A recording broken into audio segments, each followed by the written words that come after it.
Well, how you doing, VC? How you doing today? Sunday, June 20th, the start of summer. Hope you're all doing well. Your Vicar of Vinyl back with you. I'm doing pretty good myself. Cannot complain, won't complain. Here I am with another contest, jumping in another one. Beth over there at RedRum Records is having an I Love the 80's contest, which is great because, who doesn't love the 80's? When I was in it, I didn't know how much I was going to love it later. I did, believe me, I had a great time in the 80's. I turned 13 years old in September of 80, so all of my teen years, nice math on me, all of my teen years were the 80's. So 80's were a big deal, and I love this contest for that reason. I had an amazing time in the 80's, and it was, the 80's get a bad rap musically, man. There was a lot of great music that came out in the 80's. And I'm only going to show 5 records. Beth is asking, for your fave movies, your fave records, trivia question, blah, blah, blah. I could go on forever in terms of my well, not forever. But I have a lot of records that were released in the 80's. I grew up in the 80's. But question number 1 for the I Love the 80's contest is, share at least 3 of your favorite movies from the 80's. Again, faves, I don't pick faves, but these are important films to me. I watched them over and over and over again as a kid. So I am going to show 4. First one, Scarface, 1983, directed by Brian De Palma. What a great film. Violent, yes, unbelievably violent. It spawned some classic lines of the 80's. Say hello to my little friend. Classic, amazing. Released in 83. This was a high school staple on nights that, your buddies and you were renting films, renting VHSs, and going over to a buddy's house. No parties that weekend. You had the night off from your part-time job. You're heading over to the basement, your buddy's basement, with a bunch of videos, a bunch of beers, maybe something to smoke, possibly. That did happen. Quite often, actually. But anyway, Al Pacino as Tony Montana, Stephen Bauer, Manny, Michelle Pfeiffer as Elvira. She was amazing in that film. Unbelievable. Mary Elizabeth what's her name? Mastrantonio as Gina. That was Tony's sister. Robert Loggia as Frank Lopez. F. Murray Abraham as Omar. Just an incredibly good film. A couple of Cubans coming over to Miami, making their way in the world of selling cocaine, hating the Colombians, the Colombian cartels. The violence ensues. Fabulous ending. Not going to go into it. Too much greatness there. This is an old DVD, obviously. This isn't anything spectacular, but it says collector's edition. Yeah. And then the Blu-rays came out, and then something else came out. The Criterion version. Anyway, great film. Loved it. Watched it 100 times. Not sure. Scarface. First one. Oh, this was fantastic. Fast Times at Ridgemont High. Your classic coming-of-age, teenage comedy, 1982. Directed by a first-time director at the time, Amy, what was her name? Heckering, something like that. Amy Heckerling, I think. I don't know. Anyway, 1982, coming-of-age comedy, hilarious. Sean Penn as Jeff Spicoli, who was just hysterically funny. Jennifer Jason Leigh as Stacey Hamilton. Robert Romanus as Mike Damone. Brian Becker, the Rat, Ratner. Phoebe Cates, oh my goodness, come on. As a teenager, Phoebe Cates coming out of the pool. What are you supposed to do with that? You're a kid. You're 15. How many times was that rewound? Anyway, Phoebe Cates as, what was her name? Linda Barrett, I think. Judge Reinhold as Brad Hamilton in the classic bathroom scene that Phoebe interrupts. And Ray Walston as Mr. Hand, the teacher that, Spicoli was his nemesis. Phenomenal, hilarious. We watched it just over and over again in the 80s. Loved it. Still love it. I could put it on right now, to tell you the truth. All right, next one. Going into the horror genre. To begin the 1980s, released in 1980, directed by the great Stanley Kubrick. What do you say? A Stephen King book. I mean, I love the book, too. I read the book as well. The book was amazing. Probably better than the film. It was better than the film. The film was amazing. Incredible. Look at Jack's face there. I mean, I don't know if I'm getting in. Is it going to focus? Look at that face. Good Lord. Horrifying. Anyways, getting the chills just looking at it. The Shining. Fantastic horror film. Again, I could put it on right now. Jack Nicholson as Jack Torrance, Shelley Duvall, his wife Wendy, Danny Lloyd, his son Danny Torrance, Scatman Crothers as Dick Halloran, the one who can shine originally and lets Danny know what it is that Danny can do, what it is that Danny is experiencing, which is the shine. His grandmother taught Scatman Crothers about that. Philip Stone as Delbert Grady. Joe Turkel as Lloyd the bartender. Oh my God. The art direction, the cinematography of this film, probably one of the best looking horror films ever shot. That and The Exorcist. The Exorcist was great, but this was absolutely stupendous in terms of a look. The hotel when Jack actually is, I don't know how to describe that scene. Is he thrown back in time? Is it just? It's obviously just in his head in the bar, and it's alive and kicking, and Lloyd's behind the bar. Oh my God, it looked amazing. Anyway, The Shining, amazing. 1980, one of the best films, one of the best horrors in history. Okay, here we go. 1986. What's coming up? What would it be? Pretty in Pink. Yes, indeed. Directed by Howard Deutsch or Deutsch. I never know how to pronounce Deutch. Always throws me. Another John Hughes classic, coming of age, romantic, teenage comedy. How can you go wrong with Pretty in Pink? Well, there was actually, I'm going to go into this. This guy right here, Andrew McCarthy, kind of bugged me in the film. I got to tell you, I got to be honest. I have to be honest, right? I mean, he's not a bad guy. I know, I've seen interviews in real life. Totally nice guy. But the film was phenomenal, almost with the exception of Andrew McCarthy. And the film still is good, even with a weak character like Andrew McCarthy's. I don't know what it was about the guy's character or how he played it or what it was, the lines. Anyway, I'm not going to go into that much longer. It's still a good film. Molly Ringwald, of course, as Andy Walsh. Harry Dean Stanton as her father, Jack Walsh. Oops, I'm not in frame there, I don't think. John Cryer as Ducky. Annie Potts as Iona. James Spader, Steph McKee. Are you kidding me? James Spader. Look at him right there. He just played the coolest, elitist asshole. Phenomenal. Yes, Andrew McCarthy as Blaine McDonough. What a name, Blaine.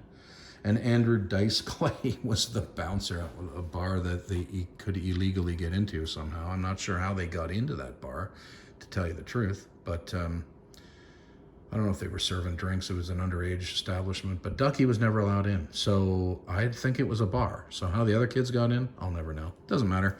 It was a great film. A little stretch of the of reality there. But great film. Again, another one I can watch at any moment. A lot of 80s films are like that for me. Breakfast Club. You can always watch stuff like that. But this was a great one. I really enjoyed this. And yeah, I think, I don't know how many times I've seen this. Couldn't tell you. There we are. There it is. Anyway, there's 4 movie picks from the 80s that were huge. Big films. I know that Beth is also a soundtrack woman. I don't have a lot of soundtracks. I think I've told you that in previous videos. But I do have an 80s soundtrack. Funny enough, I don't have the film on DVD. And I don't know why that is really, because I watched this film a lot in the 80s. But I have both of the soundtracks of The Big Chill. And when was The Big Chill? Was it 83? Yeah, I think it was 83 it was released. But yeah, this is the first one that was released. I heard it through the grapevine. My girl, why am I reading them out? You can read. You Make Me Feel Like a Natural Woman. I mean, holy smokes, what a fantastic Aretha Franklin cover. It's unbelievable. Anyway, this was a great soundtrack. And here is the second one. More songs.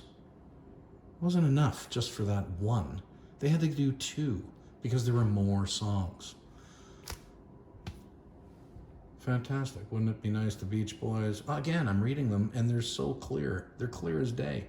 Anyway, The Weight, the band. When I heard that, I remember, you know what? This is important because this soundtrack turned me on to the band as a kid. So yeah, that is a big deal. So this soundtrack was released in '84. I knew who the band was. I just wasn't really listening to them. But that being included on this soundtrack, I was paying attention to the band after that. Anyway, great soundtrack from the '80s. Great film from the '80s. I would have shown it had I had the DVD. Okay, let me just put these down. I think one of these records fell over. Not good. Give me a second. Please bear with me. I'll be right back. Okay, I'm back. So those are the movies from the 80s I wanted to share. And second question is second task, let's call it a task. Share some of your favorite records from the 80s. And again, I could go on forever. There's so many records I have from the 80s that I'm just going to narrow it down to, what did I choose? 5? I think 5 or 4. 1, 2, 3, 5. 5 records. One of them I have to show because it relates to a film. The other 4, well, I'll just get to them. Why don't I just stop yammering and just get to the point?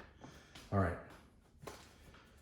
First record I wanted to show, of course, was why wouldn't I show this? I was just talking about Pretty in Pink, and the movie was named after the song Pretty in Pink. So the Psychedelic Furs, Talk, Talk, Talk, released in June of 1981 with the song Pretty in Pink. That starts this is side 2 showing there, but Pretty in Pink starts the album off on side 1. It's a fantastic record. Should I take it out? Yeah, sure, why not? Here's the back side of it, and you can see Pretty in Pink starting off side 1. It was this is a great record. Also, I'm a big Psychedelic Furs fan. I've seen them later in life. I didn't get to see them at the time in their heyday. I wish I did, but I didn't. But I'm not going to moan and whine and complain about that. It's just reality. So what a great record this was. I don't know. Psych Furs for me are a big part of the 80s, and that's maybe just for me. Many people can claim bands that would define 80s. It's not that they define the 80s for me, but they were a big part of the 80s for me. I just love this band. So that's the first one I wanted to show. So moving into the second one I want to show. The next 3 are connected, and when I get to the back end of the third one the third one of this trilogy, The English Beat Special Beat Service, released in October of 1982. Fantastic beat record on the IRS label there. I really like The English Beat, always did. Love the Specials and, of course, the Police and all that stuff. So The English Beat was an obvious band that I loved in the 80s. And yeah, still love them today. Anytime. I have most of their records, I think. I think all of them. Anyway, Special Beat Service, the English Beat. Okay, I'm going to go through these three and then mention why. Talking Heads, Speaking in Tongues. June, released in June in 1983. Incredible Talking Heads record. Just, you know, what do you say? Love the Heads. They were just so unique, so different at the time. There's a lot of things happening that was different at the time, but these guys really stood out. And they were just making fantastic music. Talking Heads, Speaking in Tongues, yeah. What was that? June of 83. Okay. And then the third of this trilogy, and I'll get to the reason why, is The Police, Ghost in the Machine. October 1981, that's how I started my grade 9 off, or one of the many records starting me off in high school. The Police, Ghost in the Machine, incredible record. So, the reason I'm getting in, these three are connected, is that in 1982, I'll just put them in a 3-pack here. In August of 1982, I saw a concert that was called the Police Picnic, CNE, August 13th, 1982. It was like a festival style that the Police put on. And the last three bands, English Beat, Talking Heads, The Police. Are you kidding me? That was still one of the best shows I've ever seen. Oh, well, let me put it to you this way. It was definitely one of the best shows I had ever seen at that time. Without a doubt, and we were going to a lot of shows at the time, but the Police Picnic was fantastic. Okay, moving on to the last record I'm going to show for this contest, Peter Gabriel, the fourth record, also known as Security, released in September of 1982. I also saw this tour at the CNE. No, it was at the CNE band shell, which they called this, not the full stadium, but it was an amazing concert. And yeah, I'll never forget it. I think I was 15 at the time. When was this released? 82. September. It was the next summer by the time we saw the tour. So it would have been the summer of 83, I believe. But yeah, just incredible. I still love the fact that I got to see this tour. Anyway, Peter Gabriel 4, Security, 1982, another phenomenal 80s record. Okay. Now, the third thing Beth wanted us to do is make up our own trivia question. So, I will do this. I'll try one. I'll see what happens. We all know that MTV was the American channel. MTV was launched in August of 1981. Canada launched its own music channel, cable channel, in 1984. It was called Much Music. What was we all know what the first video of MTV was, which was Video Killed the Radio Star. What was the first video played on Much Music, the Canadian version? Vicar of Vinyl. Oh, wait. Thank you, Beth. Great contest. Enjoyed it very much. I'm a teenager of the 80s. Had a lot of fun doing it. Your Vicar of Vinyl is out of here.